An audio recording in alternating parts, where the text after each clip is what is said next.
नमस्कार साथियों, उड़ान एकेडमी में आप सभी का स्वागत है। मेरा नाम है विनय और आज का हमारा जो सेशन होगा most expected question for CGL 2024। तो क्वेश्चन है, श्रीलंका के सबसे नज़दीकी देश कौन सा है? ऑप्शन ए है Bharat, option B Maldives, option C है बांग्लादेश, ऑप्शन डी है म्यांमार। तो इसका करेक्ट आंसर जो होगा वो होगा ऑप्शन ए अर्थात भारत। चलिए इसके कुछ तथ्य के बारे में भी देखते हैं। श्रीलंका का सबसे नज़दीकी देश जो है भारत है। भारत के दक्षिणी राज्य तमिलनाडु के पास पंबन द्वीप और श्रीलंका के उत्तरी तट के बीच केवल 30 किलोमीटर चौड़ी पानी की पट्टी है, जिसे पाक जल संधि कहा जाता है। तो बच्चों यहाँ नेक्स्ट क्वेश्चन, यहाँ ये भी क्वेश्चन बन सकता है कि भारत और श्रीलंका के बीच में कौन सी जल संधि पाई जाती है? तो आपका करेक्ट आंसर हो जाएगा पाक जल संधि। नेक्स्ट क्वेश्चन है, शुद्ध आय का सही अर्थ क्या है? ऑप्शन ए है कुल राजस्व से सभी खर्च घटाने के बाद बची हुई राशि, ऑप्शन बी है केवल वेतन से हुई आय, ऑप्शन सी है कंपनी की बिक्री का कुल मूल्य, ऑप्शन डी है निवेश से प्राप्त आय। तो इसका जो करेक्ट आंसर होगा ऑप्शन ए अर्थात कुल राजस्व से सभी खर्च घटाने के बाद बची हुई राशि को शुद्ध आय कहते हैं। शुद्ध आय के बारे में हम कुछ व्याख्या भी करेंगे। शुद्ध आय वह राशि होती है जो कुल राजस्व से सभी खर्च, टैक्स, ब्याज और अन्य कटौतियों को घटाने के बाद जो बचती है, इसे कंपनी का कुल शुद्ध आय कहते हैं या कंपनी का मुनाफा भी कहा जाता है।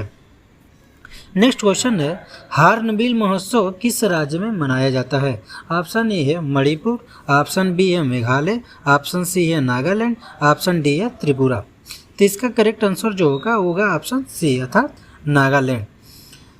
चलिए इसके बारे में कुछ तथ्यों के बारे में देखेंगे। हार्नबिल महोत्सव नागालैंड में मनाया जाता है। यह नागालैंड के सभी जनजातियों का सांस्कृतिक एवं पारंपरिक त्यौहार है, जिसे त्योहारों का त्यौहार भी कहा जाता है। अर्थात क्वेश्चन यहाँ से एक और बन सकता है, नागालैंड के त्योहारों का त्यौहार किस फेस्टिवल को कहा जाता है? तो ऑप्शन हो जाएगा आपका हार्नबिल। नेक्स्ट क्वेश्चन है, सती प्रथा को कानूनी रूप से कब प्रतिबंधित किया गया था? ऑप्शन ए है 1802, ऑप्शन बी 1815, ऑप्शन सी है 1829, ऑप्शन डी है 1853। तो इसका करेक्ट आंसर जो होगा वो होगा ऑप्शन सी अर्थात 1829। चलिए इसकी कुछ व्याख्या देखते हैं। सती प्रथा को 1829 में British governor general Lord William Bentinck के द्वारा कानून बनाकर कानूनी रूप से समाप्त किया गया था या प्रतिबंधित किया गया था। इसे बंगाल सती विनियमन अधिनियम 1829 के तहत गैर कानूनी घोषित किया गया था। नेक्स्ट क्वेश्चन है, भारत के अंतिम गवर्नर जनरल कौन थे? ऑप्शन ए है लॉर्ड वेवेल, ऑप्शन बी है लॉर्ड माउंटबेटन, ऑप्शन सी है चक्रवर्ती राजगोपालाचारी, ऑप्शन डी है लॉर्ड कर्जन। तो इसका करेक्ट आंसर जो होगा ऑप्शन सी अर्थात चक्रवर्ती राजगोपालाचारी। चलिए इसकी कुछ व्याख्या देखते हैं। चक्रवर्ती राजगोपालाचारी स्वतंत्र भारत के अंतिम गवर्नर जनरल थे। वे 1948 से 1950 तक इस पद पर रहे, जब भारत को पूर्ण गणराज्य घोषित किया गया। तो बच्चों यहाँ एक और प्रश्न बन सकता है कि जब भारत को पूर्ण गणराज्य घोषित किया गया, उस समय भारत के गवर्नर जनरल कौन थे? तो इसका करेक्ट आंसर हो जाएगा चक्रवर्ती राजगोपालाचारी या सी राजगोपालाचारी के नाम से भी इन्हें जाना जाता है। नेक्स्ट क्वेश्चन है, कुल लंबाई के आधार पर भारत के रेलवे नेटवर्क विश्व में कौन से स्थान पर है? ऑप्शन ए है पहला, ऑप्शन बी है दूसरा, ऑप्शन सी है तीसरा, ऑप्शन डी है चौथा। तो इसका करेक्ट आंसर जो होगा ऑप्शन सी अर्थात तीसरा। चलिए इसके तथ्य के बारे में देखते हैं। भारत का रेलवे नेटवर्क कुल लंबाई के आधार पर दुनिया में तीसरे स्थान पर है। भारतीय रेल की कुल लंबाई लगभग 68,000 किलोमीटर है, जो देश के हर कोने को या प्रत्येक हिस्से को जोड़ती है। नेक्स्ट क्वेश्चन है, कोबाल्ट का सबसे बड़ा उत्पादक देश कौन सा है? ऑप्शन ए रूस, ऑप्शन बी चीन, option C Australia, option D Congo. तो इसका करेक्ट आंसर जो होगा ऑप्शन होगा डी अर्थात कांगो। चलिए इसके बारे में व्याख्या देखते हैं। डेमोक्रेटिक रिपब्लिक ऑफ कांगो अर्थात DRC के नाम से भी इसे जाना जाता है। कांगो दुनिया का सबसे बड़ा कोबाल्ट उत्पादक देश है। वैश्विक कोबाल्ट उत्पादन में इसका योगदान लगभग 60% है। विश्व का 60% कोबाल्ट का उत्पादन कौन से देश को द्वारा किया जाता है? ऑप्शन दे दिया जाएगा अगर रूस, ऑस्ट्रेलिया, अमेरिका, कांगो। तो इसका करेक्ट आंसर क्या हो जाएगा? कांगो। नेक्स्ट क्वेश्चन है, महाबलीपुरम के स्मारकों का निर्माण किस वास्तुकला शैली में किया गया है? ऑप्शन ए है द्रविड़ शैली, ऑप्शन बी है नागर शैली, ऑप्शन सी है वास्तु शैली, ऑप्शन डी है चोल शैली। तो इसका करेक्ट आंसर जो होगा ऑप्शन ए अर्थात द्रविड़ शैली।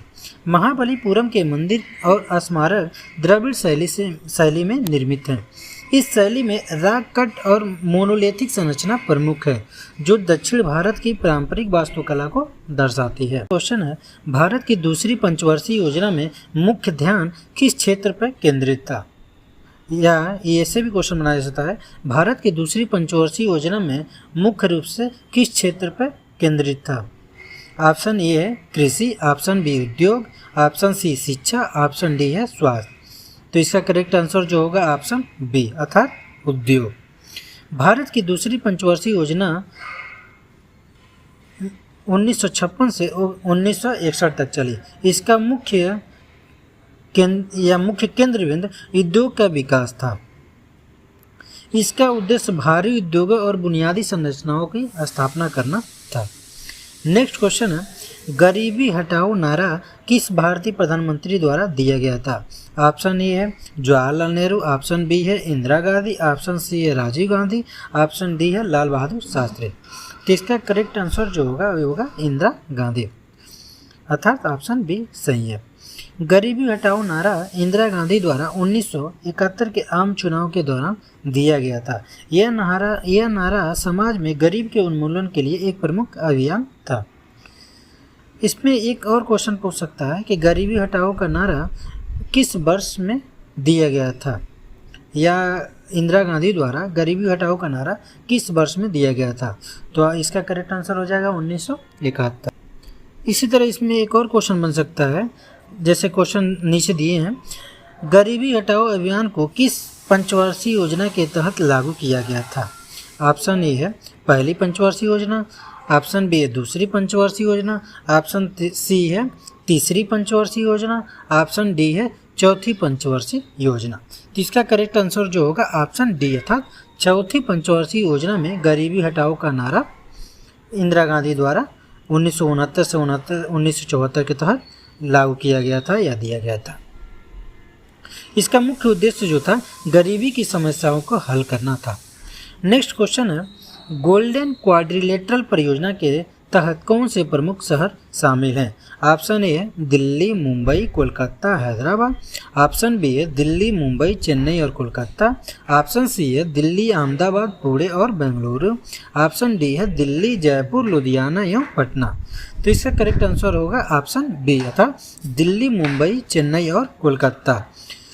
गोल्डन क्वाड्रिलेटरल परियोजना में दिल्ली, मुंबई, चेन्नई और कोलकाता शामिल हैं। यह परियोजना इन शहरों को एक चतुष्कोणीय नेटवर्क के माध्यम से जोड़ती है। इसे गोल्डन क्वाड्रिलेटरल परियोजना के नाम से जाना जाता है। नेक्स्ट क्वेश्चन है, भारतीय संविधान के अनुच्छेद 124 के तहत कौन उच्चतम न्यायालय के न्यायाधीशों की नियुक्ति करता है? ऑप्शन ए है राष्ट्रपति, ऑप्शन बी है प्रधानमंत्री, ऑप्शन सी है लोकसभा अध्यक्ष, ऑप्शन डी है राज्यपाल। तो इसका करेक्ट आंसर जो होगा ऑप्शन ए अर्थात राष्ट्रपति। चलिए इसकी व्याख्या देखते हैं। अनुच्छेद 124 के तहत राष्ट्रपति भारतीय उच्चतम न्यायालय के न्यायाधीशों की नियुक्ति करते हैं। नेक्स्ट क्वेश्चन है, अकबर के दरबार में कौन सा प्रसिद्ध धार्मिक संवाद मंच स्थापित किया गया था? ऑप्शन ए है इलाही सभा, ऑप्शन बी है सुलह ए कुल, ऑप्शन सी है दरबार ए नबी, ऑप्शन डी है धर्म सभा। तो इसका करेक्ट आंसर जो होगा ऑप्शन बी अर्थात सुलह ए कुल। चलिए इसके बारे में कुछ जानते हैं। सुलह ए कुल अकबर के दरबार में स्थापित एक मंच था जिसका उद्देश्य विभिन्न धर्मों के बीच संवाद एवं शांति स्थापित करना था। नेक्स्ट क्वेश्चन है, तानसेन संगीत महोत्सव का आयोजन किस भारतीय शहर में होता है? ऑप्शन ए है Delhi, option B Agra, option C है Gwalior, option D Jaipur. Next question सही उसका उत्तर होगा ऑप्शन सी अर्थात ग्वालियर। तानसेन संगीत महोत्सव हर साल ग्वालियर में आयोजित किया जाता है, जो भारतीय शास्त्रीय संगीत का एक प्रमुख उत्सव है। नेक्स्ट क्वेश्चन है, गुरु गोविंद सिंह का जन्म किस वर्ष हुआ था? ऑप्शन ए है 1666, ऑप्शन बी है 1668, ऑप्शन सी है 1670, ऑप्शन डी है 1675। तो इसका सही उत्तर होगा ऑप्शन ए अर्थात 1666। चलिए इनके बारे में जानते हैं। गुरु गोविंद सिंह का जन्म 1666 में हुआ था। वह सिखों के 10वें गुरु थे और उन्हें सिख धर्म को महत्वपूर्ण रूप से प्रभावित किया था। इसी में एक और क्वेश्चन बन सकता है, सिखों के 10वें गुरु कौन थे? तो इसका करेक्ट आंसर हो जाएगा गुरु गोविंद सिंह। और नेक्स्ट क्वेश्चन है, चंपारण सत्याग्रह किस वर्ष हुआ था? ऑप्शन ए है 1917, ऑप्शन बी है 1920, ऑप्शन सी है 1930, ऑप्शन डी है 1942। तो इसका करेक्ट आंसर जो होगा 1917। चंपारण सत्याग्रह 1917 में हुआ था। यह महात्मा गांधी द्वारा आयोजित पहला सत्याग्रह आंदोलन था। नेक्स्ट क्वेश्चन है, ओलंपिक समिति की स्थापना कब की गई थी? ऑप्शन ए है 1896, ऑप्शन बी है 1900, ऑप्शन सी है 1894, ऑप्शन डी है 1992। तो इसका करेक्ट आंसर जो होगा ऑप्शन सी था 1894। चलिए कुछ अंतर्राष्ट्रीय ओलंपिक समिति के बारे में जानते हैं। अंतर्राष्ट्रीय ओलंपिक समिति की स्थापना 23 जून 1894 को पेरिस, फ्रांस में हुई थी। इसे फ्रेंच शिक्षाविद पियरे डी कुबर्टिन द्वारा आधुनिक ओलंपिक खेलों के आयोजन के उद्देश्य से स्थापित किया गया था। 1896 में एथेंस अर्थात ग्रीस में पहले आधुनिक ओलंपिक खेलों का आयोजन किया गया था। अर्थात आपसे यही एक और दूसरा क्वेश्चन बन सकता है कि पहला ओलंपिक खेल का आयोजन किस देश में हुआ था? तो ऑप्शन करेक्ट इसका आंसर हो जाएगा इसका ग्रीस अर्थात एथेंस में। नेक्स्ट क्वेश्चन है, गौतमी पुत्र सातकर्णी किस वंश के राजा थे? ऑप्शन ए है मौर्य वंश, ऑप्शन बी है गुप्त वंश, ऑप्शन सी है सातवाहन वंश, ऑप्शन डी है चोल वंश। इसका करेक्ट आंसर होगा ऑप्शन सी अर्थात सातवाहन वंश। तो चलिए सातवाहन वंश से रिलेटेड कुछ तथ्यों के बारे में देखते हैं। गौतमीपुत्र सातकर्णी सातवाहन वंश के सबसे प्रसिद्ध राजा माने जाते हैं। उन्होंने लगभग 78 ईस्वी से 102 ईस्वी तक शासन किया और अपने राज्य की सीमाओं को दक्षिण भारत के बड़े हिस्सों तक फैलाया। यह सातवाहन वंश के एक प्रमुख शासक थे जिनका शासनकाल दक्षिणी एवं पश्चिमी भारत में महत्वपूर्ण राजनीतिक और सैन्य शक्ति के रूप में माना जाता है। उनकी माता गौतमी बालश्री के अभिलेखों से उनके महान कार्यों और प्रशासनिक दक्षता के बारे में जानकारी मिलती है, जिसमें उन्होंने शक क्षत्रपों को हराया और राज्य का विस्तार किया। नेक्स्ट क्वेश्चन है, भारतीय संविधान में मौलिक कर्तव्यों को किस अनुच्छेद के तहत शामिल किया गया है? ऑप्शन ए है अनुच्छेद 32, ऑप्शन बी है अनुच्छेद 51A, ऑप्शन सी है अनुच्छेद 21, ऑप्शन डी है अनुच्छेद 368। तो इसका सही आंसर होगा ऑप्शन बी अर्थात अनुच्छेद 51A में, भारतीय संविधान के अनुच्छेद 51A में मौलिक कर्तव्यों को उल्लेखित किया गया है। चलिए मौलिक कर्तव्यों के बारे में कुछ तथ्यों को देखते हैं। मौलिक कर्तव्यों को भारतीय संविधान में 42वें संविधान संशोधन अधिनियम 1976 के तहत जोड़ा गया था। इन्हें अनुच्छेद 51A के अंतर्गत शामिल किया गया। मौलिक कर्तव्यों का उद्देश्य नागरिकों को उनके कर्तव्यों के प्रति जागरूक करना और राष्ट्र की एकता एवं अखंडता को बनाए रखने में उनकी भूमिका को स्पष्ट करना है। इन कर्तव्यों में राष्ट्र की संप्रभुता, एकता एवं अखंडता का सम्मान करना, राष्ट्र ध्वज और राष्ट्रगान का सम्मान करना, पर्यावरण संरक्षण और वैज्ञानिक दृष्टिकोण का विकास करना शामिल है। मूल संविधान में 10 मौलिक कर्तव्य थे, लेकिन 86वें संविधान संशोधन के द्वारा एक 11वां कर्तव्य जोड़ा गया।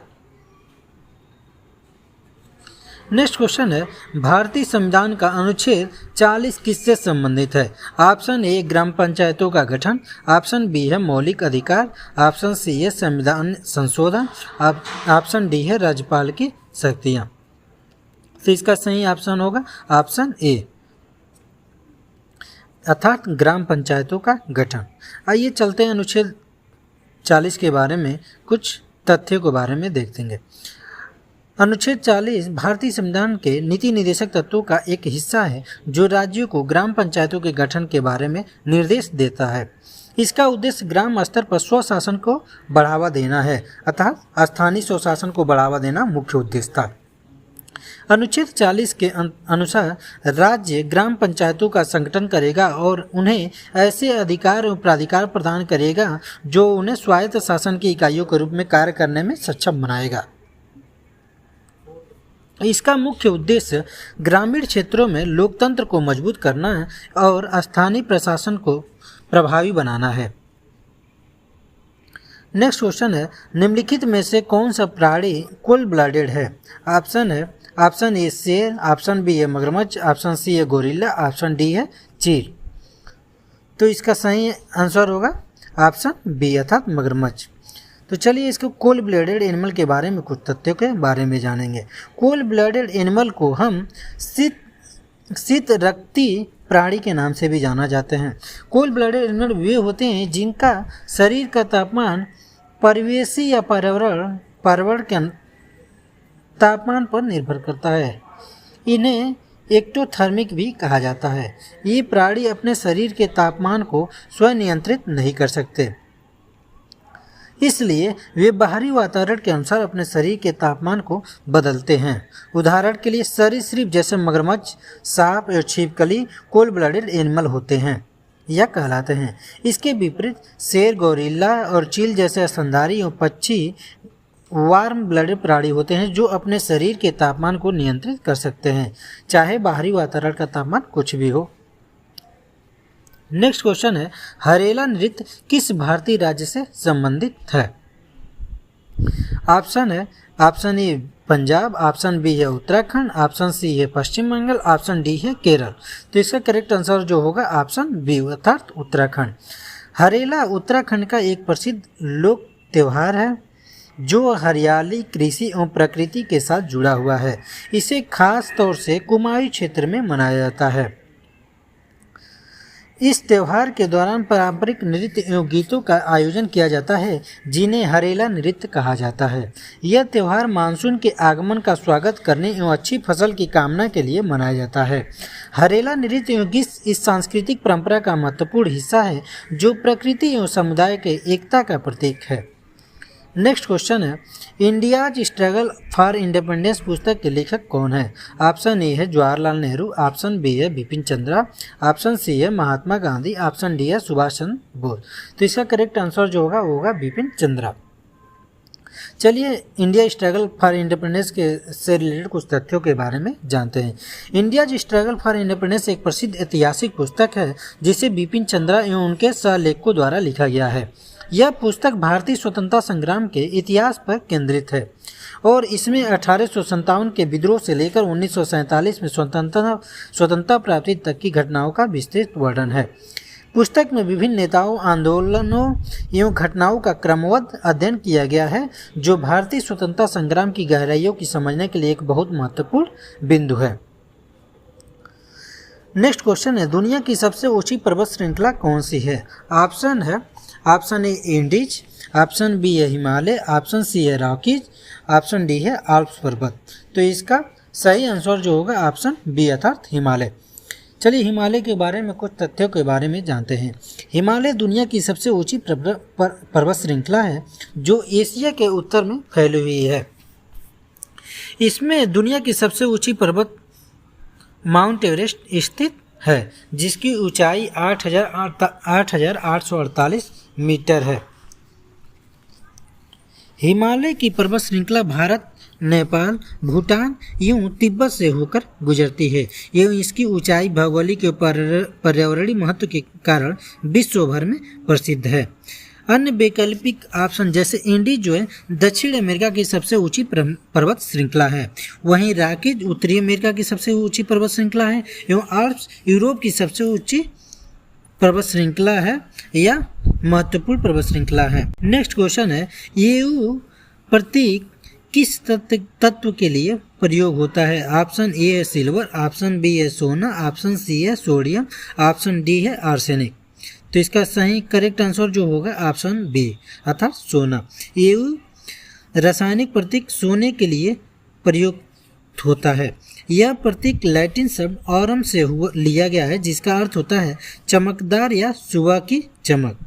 सोना एक बहुमूल्य धातु है, ये इसकी रासायनिक स्थिति या एटॉमिक नंबर 79 है। इसे स्वर्ण एवं आभूषणों के निर्माण में उपयोग किया जाता है। अन्य विकल्प जैसे सिल्वर को Ag, सोडियम को Na, आर्सेनिक को As रासायनिक प्रतीक है।